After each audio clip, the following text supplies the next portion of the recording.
Okay. All right, now we're good. Okay.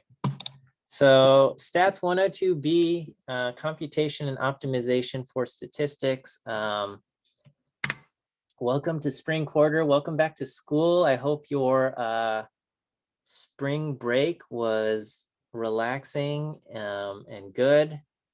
And it's good to see a lot of familiar faces. Some of you had, I taught you just last quarter in 102A, and then some of you, maybe I saw you in 102C in the fall, and I guess you did not take 102B last year. You know, I think there were plenty of seats available, but maybe you just really wanted to be in my class or something. But anyway, it's good to see you too. So, okay. So I think the dog.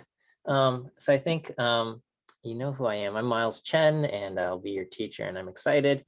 So I'm gonna have office hours at these times: Wednesdays, Fridays, and Saturdays. And yeah, you can call me Miles or Professor Chen, whatever you like.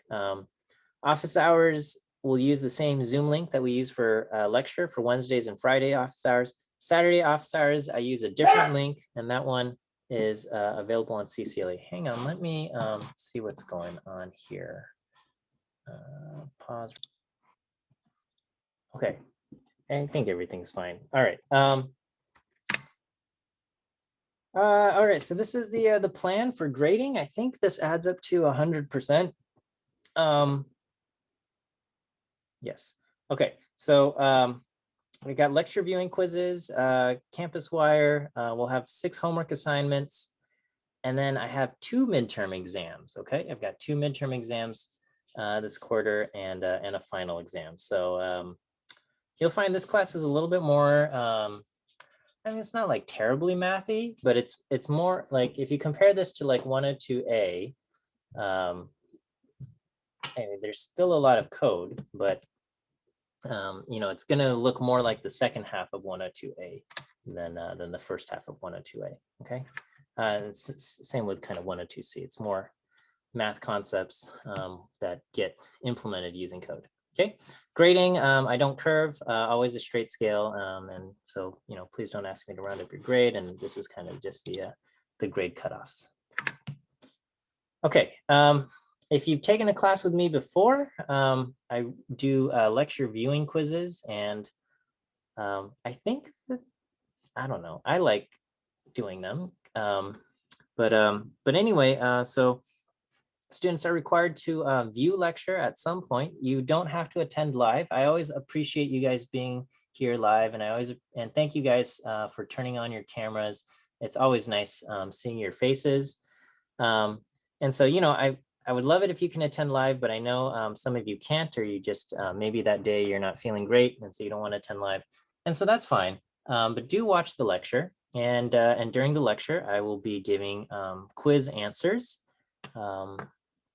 And so you just have to listen for the letters and you will answer them. So I think on, this is 102B. Yeah, so you're gonna click week 1 Monday lecture quiz, and you'll click this, and you know, the questions are just A, B, C, D, or E. Okay, and so for today, the first answer choice is B. Okay, the first quiz question is B, and you're just gonna kind of click that.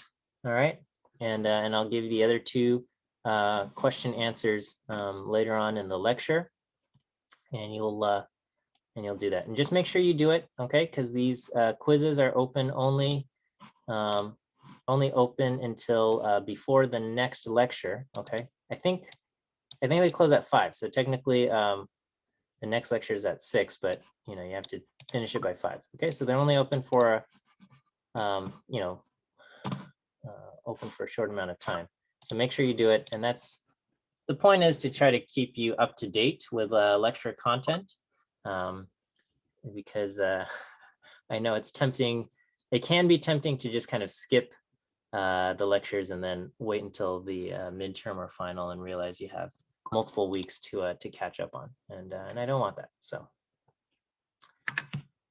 Okay, homework. I'll post homeworks as R Markdown files, and you will answer the questions and write your code and things like that. And I, just review the late policy for the homework. And if you need an extension, just send me a message asking for an extension. If you've got documentation, you can just include it with the homework. And that's fine. Okay. If you need more than 72 hours, come see me in office hours, and we'll just have a brief chat, just to kind of make sure everything's okay. All right. I like when students come by office hours, so do come by and stop by.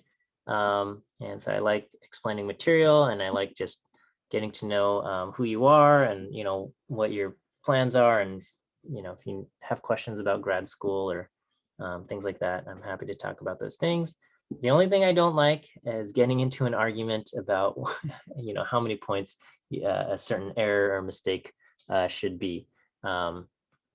If we make a mistake in grading, I'm happy to correct grading mistakes, right? If we make a mistake, I'm happy to correct those, because I want to make sure you get the points that you deserve. But sometimes maybe we'll take off like 10 points for a mistake, and you feel like, oh, that's kind of harsh.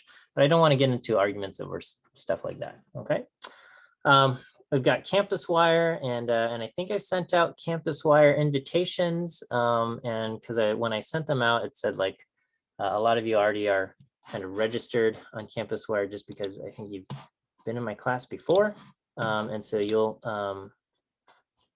click the Stats 102B. It should, I hope, appear over here, and you can start participating. Okay, so I think there's 72 of you, and 68 already have a Campus Wire account. So, but yeah, I can resend these 4 invites if you didn't get it, or things like that. Okay, and yeah, on Campus Wire, just be generous. Okay, be generous with your upvotes. It doesn't cost you anything, and helps out your classmates, because you need to have 150 points to get full credit on Campus Wire, and I don't think it's too hard to get this. I think in 102A last quarter, almost like half the students had achieved Eagle status by the end of the quarter. So so a lot of students got extra credit there. And I think that's just because a lot of people were generous with their upvotes. So that's great. Okay. And do make sure that when you register on Campus Wire that your name matches what's on CCLE, just because I have to manually kind of move the points over. Okay. And you can send me DMs on Campus Wire. You'll probably get a quicker response via Campus Wire DM than than an email. All right. Let's talk about what this class is all about. Okay. So when we start discussing this class, the class is titled Computation and Optimization for Statistics. And yeah, this class, I've decided to take a slightly more machine learning approach for this topic. And so I'm going to cover a lot of kind of machine learning concepts, still in the light of computation and optimization for statistics. Okay. And so when we think about data science, okay, data science is often shown as kind of a cross between coding skills, okay, and then along with math and stats knowledge, and as well as domain expertise. Okay, and this is kind of the Venn diagram from Drew Conway, and he calls coding skills hacking skills, but that's fine. And this class, we're going to be looking at a lot of kind of the overlap between kind of math and stats knowledge along with coding skills. I don't spend a whole lot of time in terms of covering how to code in R. That was covered in Stats 20 and Stats 102A. So I kind of come into this class, expecting that everybody's capable of writing R code, and we'll cover a lot of kind of ideas and algorithms that are important for machine learning. Okay, and this is an important part as far as data science goes. again, the stats major as a whole is not able to provide this third component, which is the substantive expertise, which is kind of the knowledge of a particular subject, which is very important as far as analyzing data. You need to be familiar with that subject in order to and make any kind of conclusions or draw insight and knowledge from a set of data. All right, and so this course kind of presents material from the overlap of coding skills along with math and stats knowledge. And it's covered machine learning, and indeed we will cover some important machine learning algorithms. And what this course, what you will see is you're going to see a lot of how some of these algorithms work, okay? Pretty much all of the algorithms that I'm going to cover in the class have already been implemented in different packages and functions, okay? So, for example, one of the algorithms we'll cover is k nearest neighbors, okay? And this already exists in R. You just type in KNN and it will do k nearest neighbors, okay? And R's KNN function works very, very well, okay? But what I'm going to make you do as part of your homework in this class is that you're going to have to code these algorithms yourself by hand, okay?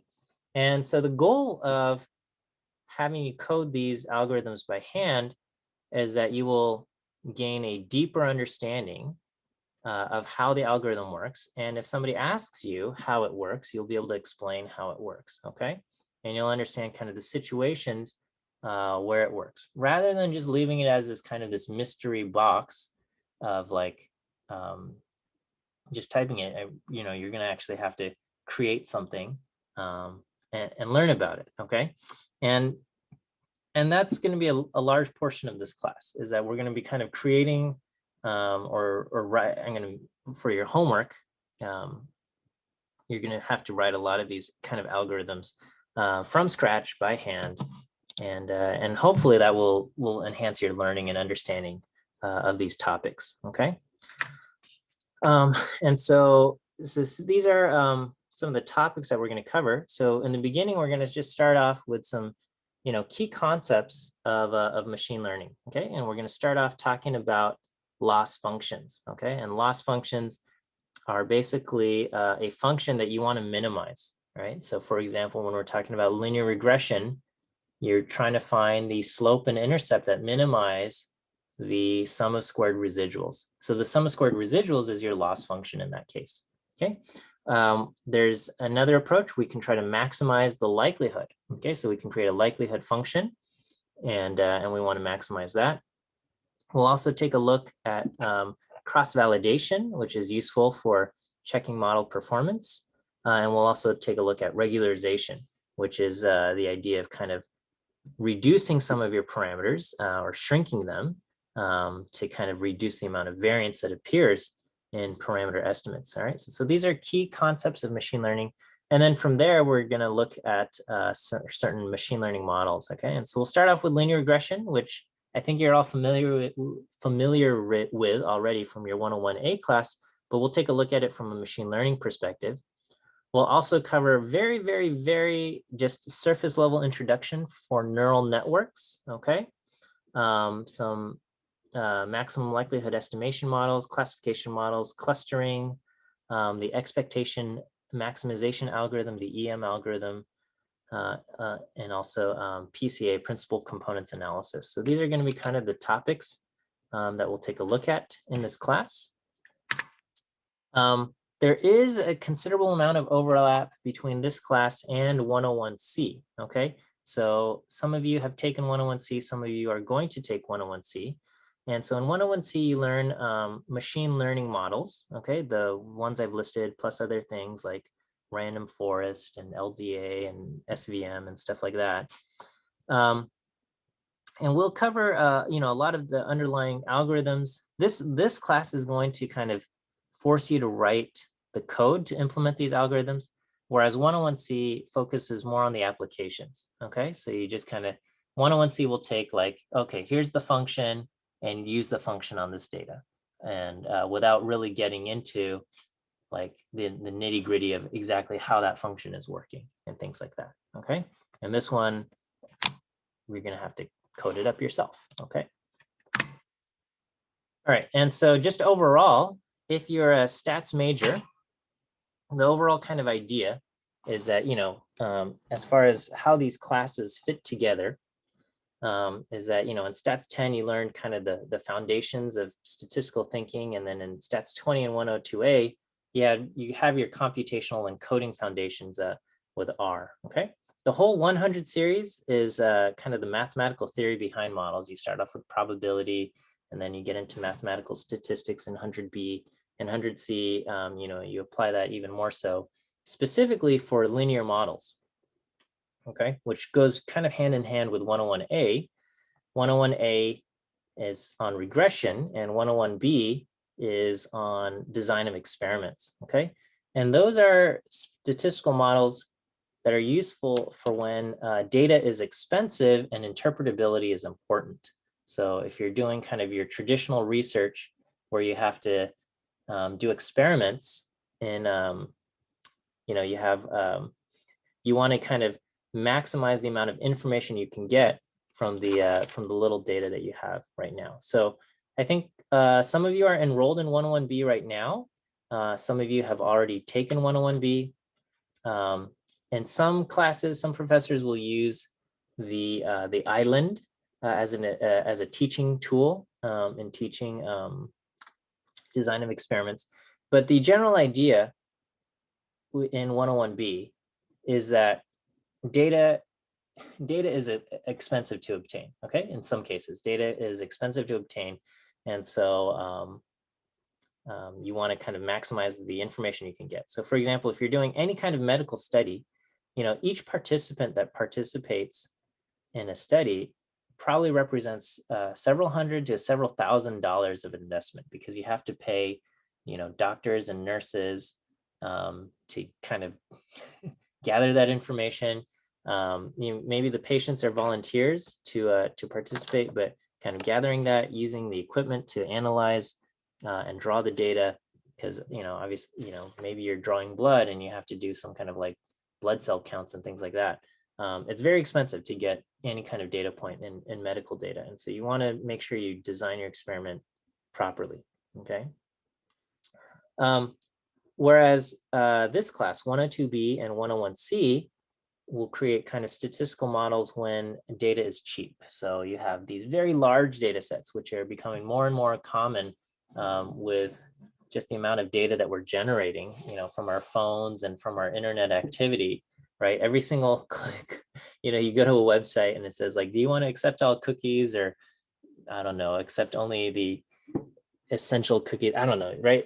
Basically, all the websites you go to now say, we're just gathering, just so you know, we're gathering information about you. And these laws were originally created so that people can have control over their privacy. But again, now it's like we just keep getting these things and you just want to read the article, so you just kind of click these buttons. But basically these websites are tracking everything you do and just generating massive amounts of data.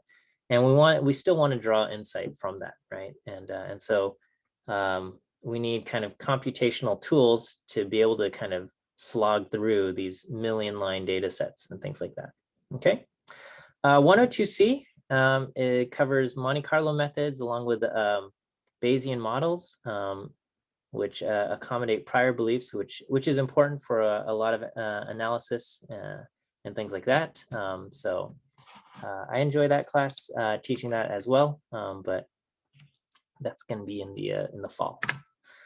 All right, I'm going to talk a little bit about academic integrity, and I know you've probably heard this from me before, and again, I just want to kind of emphasize and encourage you and say that the goal of this course is your learning, okay?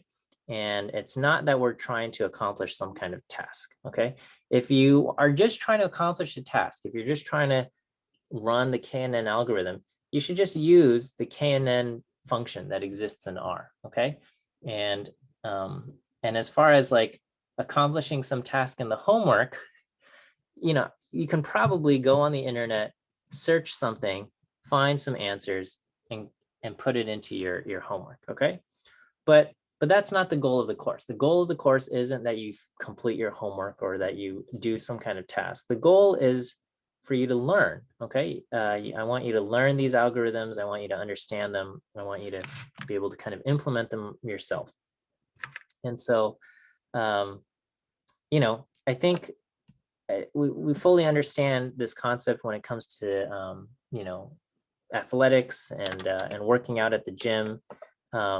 You know, when you work out at the gym, we know that it's better to go to the gym multiple times per week rather than try to train one day out of the week. Okay, if you're trying to get better at a sport, it's you know, and if you played a sport in high school, you probably had practice 5 days out of the week. Okay, you didn't just say like, oh, let's just practice right before the game. Okay, because then you would not be any good, right?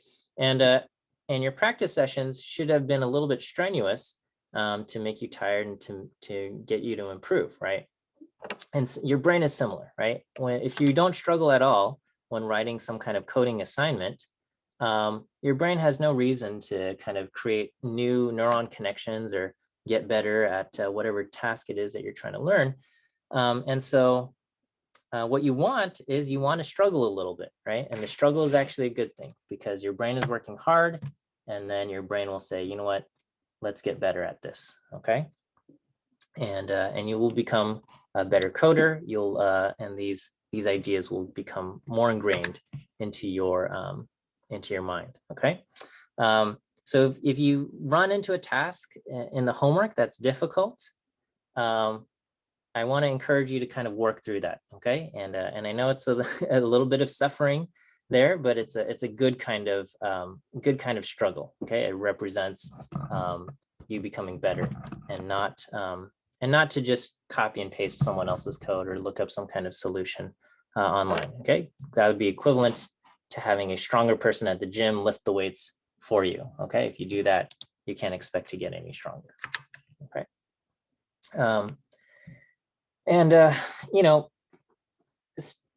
some professors feel like students are lazy and evil or something, you know, and I don't think that's the case, okay? If a student resorts to plagiarism, I think it's because they have the goals of the course mixed up, okay? The student in this moment felt that getting a good grade is more important than the goal of learning.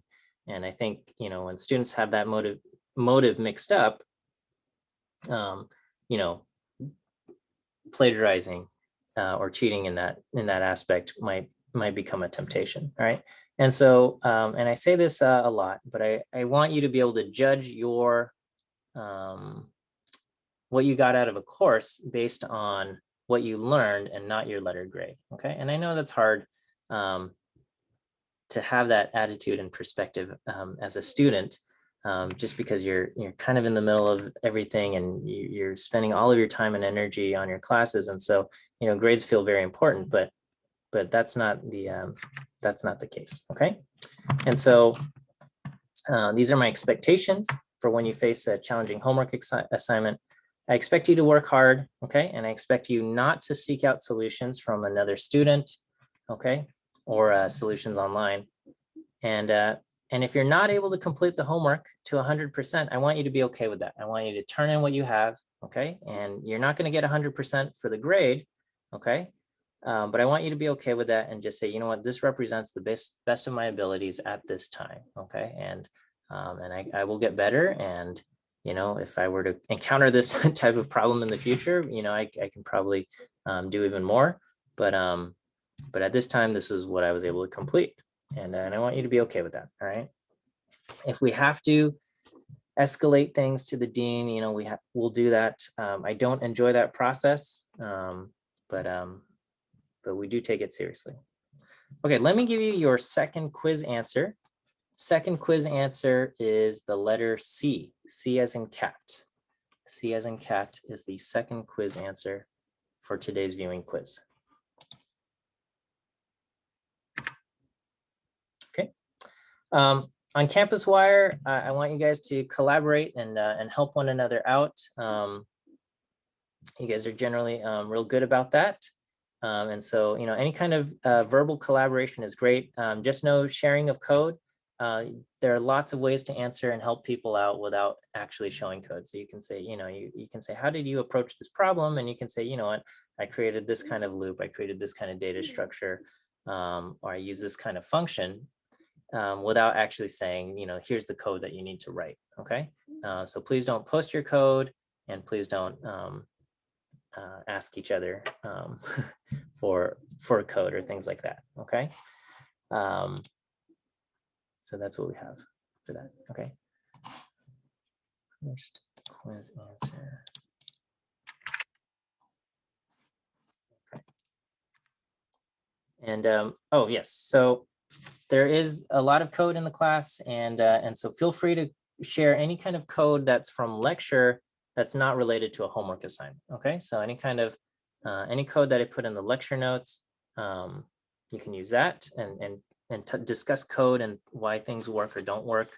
That's totally fine. It's just when it comes to a homework problem, don't share your code. That's all. Okay. I say this at the start of pretty much every single one of my classes, and I like to just do a little spiel on grades and life.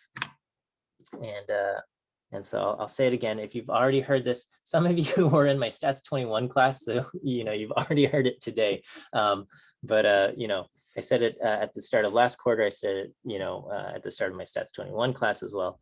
But I want to say your grades do not define you. Okay, and this was a tough lesson for me to learn myself. In high school, I had tied a lot of my identity and self-worth to my grades, and it's not a healthy thing to do. Okay, and I know you guys got here at UCLA because you had good grades. Either you had good grades in high school, or you had good grades at your community college, or wherever you were before. And UCLA only lets in students with good grades, and so you're coming from that background. But I want you to be okay with getting a grade that's a little bit lower than and being okay with that. Okay. I understand that grades can feel important. All right. But they're not the most important thing. They do play a role if you're applying to grad school and things like that. But again, they're not the most important thing in life. You are a person, a human, capable of love and self-expression and creativity and beauty and all of that. And you are so much more than just your academic achievements, or you're so much more than just your, in the future, you're more than your professional achievements and your income and your title. You have so much to offer the world, and it's not just your grades, and it's not just whatever your profession or your title is. Okay. When it comes to life and work and balancing things, okay, I like to say that there's kind of three main categories that we can invest our energies in, right? And one is work, and that includes jobs and internships, or your school and academics, or any kind of other professional obligations. Okay. Another realm is relationships, and that includes family, friends, a romantic partner, or other social obligations that you might have. Right. And there might be some overlap if you're in like some kind of club that might fit in both work and relationships and stuff. Okay. And then you have yourself. Okay. And this is the care of your physical health and your care of your mental health, care of your spiritual health. And we only have 24 hours in a day, right? Everybody 24 hours in a day. And it's simply not possible to give 100% to every single one of these categories, right? It's not possible to give 100% to everything, right? I've heard of, having an 8-8-8 split, 8 hours of sleep, 8 hours of work, 8 hours of, everything else. And I don't, that sounds nice. Maybe it's possible, maybe it's not. But some of these kind of ideal splits may or may not be possible, but it's just not possible to give 100% to everything, right? And so I would say, your work-life balance is achieved by you making conscious decisions about what is important to you, and then dedicating your time and energies accordingly, right? In general, in life, the more you put into something, the more you're going to get out of it, right? And if something doesn't have that kind of dynamic where you're like dumping a lot of energy into something and you're not getting anything out of it, maybe this is something you need to kind of like cut out from your life. But in general, the more you put in, the more you're going to get out, right? And the less, and the kind of the flip side of that is that the less you put into something, the less you're going to get out of that. And I think you can find satisfaction and feel like you got a work-life balance when you can kind of accept the natural consequences of what's going to happen when you put less time and energy into something. And I want you to be okay with the consequences of that, right? Okay, so this is a silly example, but like, if you have friends, right? Maybe you start off in a circle of friends, and you're spending a lot of your time and energy with them, and so you're close with your friends, and then maybe you enter a romantic relationship with somebody, and so now you're spending a lot of time with your romantic partner. All right, and so the natural consequence of that is all of the time that you're spending with your romantic partner, you and your romantic partner are going to get closer together. Okay, but you might get more distant from your original group of friends because you're spending less time with your original group of friends. And the natural consequence of that is that you just might, your relationship with your original group of friends might just become more distant. And maybe they won't invite you out to something, right? They go and they hang out without you. And then maybe at first it feels hostile, or your feelings are hurt or something like that. But I don't think, it's probably not that they're being actively malicious against you, but it's just kind of the natural thing that happens when you spend less time with somebody or less time with a group of friends. You're less likely to be invited out to certain things, right? And if you can just say like, oh yeah, in exchange for that, right, I'm not as close as I used to be with my original group of friends, but I'm a lot closer to this one person that I care about. And if you can accept that, I think you can go on in life happy without any kind of feelings of bitterness or jealousy, or even FOMO, fear of missing out and things like that. Similar kinds of stuff happens at work and in the corporate and professional world. You're going to encounter some people. Some people spend many, many, many hours of their life at the company working on projects and things like that. And other people will do what's asked of them, but then immediately leave and go home to their family and relationships and things like that. And what often happens, okay, and this is not always the case, but often what's going to happen is people who spend a lot of time and devote a lot of their energies are the ones that are going to get promoted. And the people who spend more time with their family and and their relationships and friendships, it might take them a little bit longer to get promoted. And I want whatever you decide is right for you is what you decide what's right for you. Okay. And you have to make a choice. If your family is important, right? If you have a family and if you're spending time with your family is important, then spend time with your family. But that might mean maybe you don't accelerate up the corporate ladder as fast as someone else, right? If climbing the corporate ladder is important to you, then that's fine. But the people in your life and your relationships, you should keep that in mind and be aware of what kind of commitments you can make to other people, right? Otherwise, if you say, I'm going to be fully devoted to work and fully devoted to all of these people, you're going to not have enough time for yourself, right? You're going to run low on sleep and run low on other things. So spend your time accordingly, okay? I do think that taking care of yourself is very important, and that it's important that we don't neglect our physical and our mental health.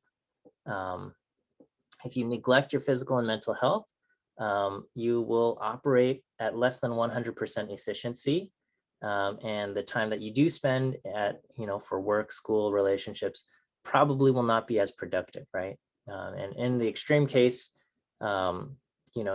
you might suffer physically or mentally and things like that. And so I do think it's very important that you take care of yourself. So make sure you get plenty of sleep, make sure you eat healthy, make sure you, exercise and entertain yourself and stay happy in that regard. Okay. And so the what goes along with this is that, so when I tell you something like your physical and mental health is important, yeah, what I'm saying is that you should invest your time into activities like exercise, sleep, and relaxation that are going to boost your physical and mental health. And sometimes that's going to mean not completing your homework to 100%. Okay. And I want you to be okay with this, right?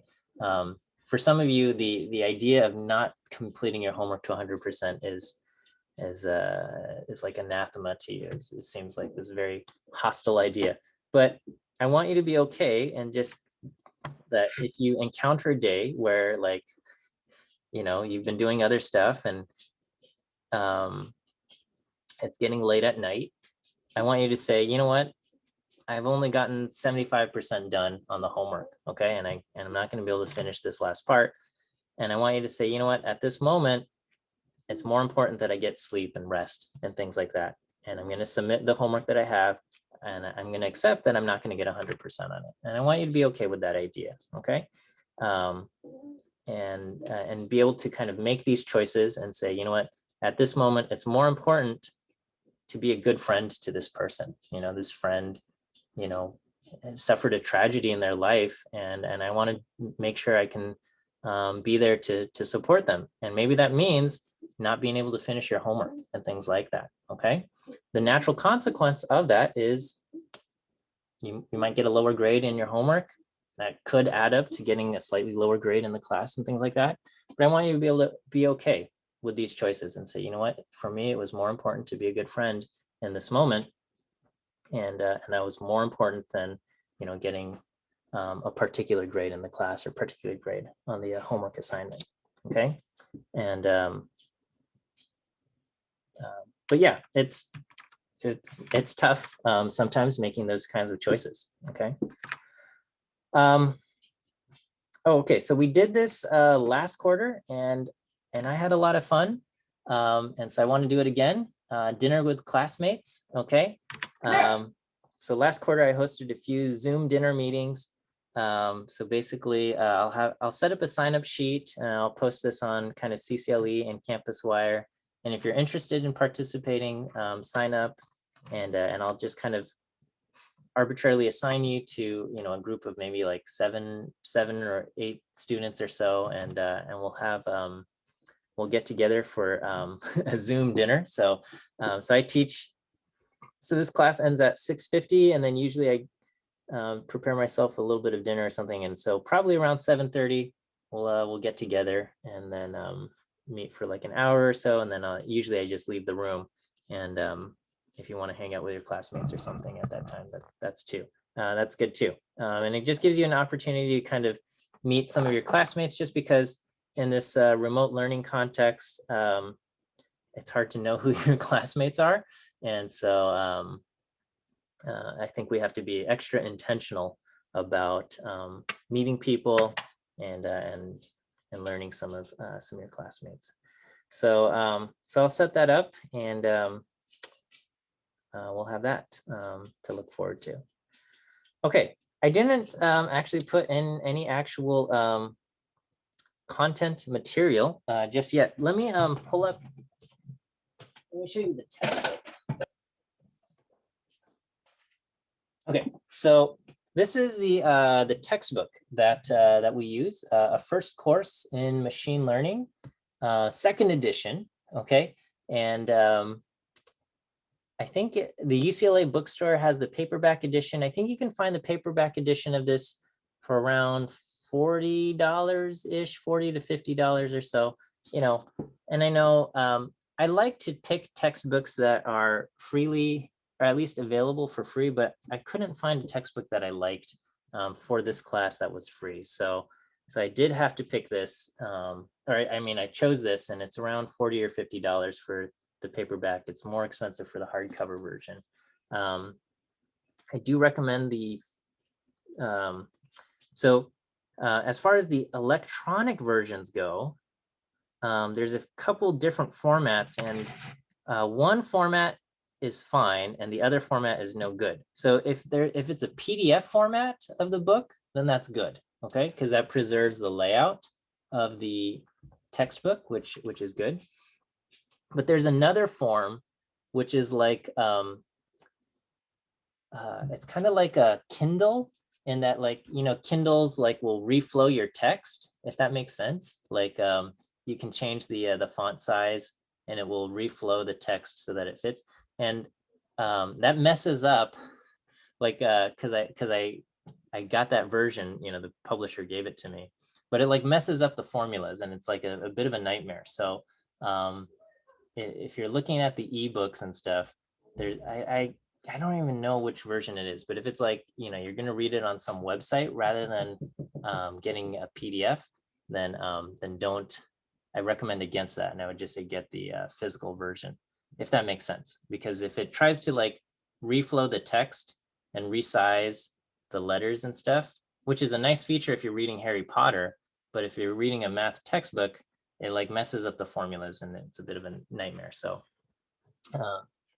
so watch out for that. Okay. Any questions before I let you guys go? All right, let me give you your last quiz answer. Last quiz answer today is the letter A. A as an apple. A as an apple for your last quiz answer. Okay. I'll add you to Gradescope. So actually, I haven't even set up the class on Gradescope.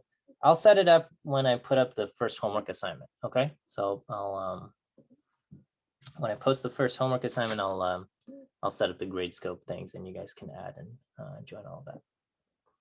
Okay, we'll end just a couple of minutes early today, and look forward to a good quarter with you guys. And so we'll see you guys on Wednesday. Have a good night. Yes, it'll be like last quarter where I post an RMD and you'll submit that to CCLA and you'll take the rendered PDF to Gradescope. So, yep, how long that was, those are the correct answers for today. Okay, have a good night.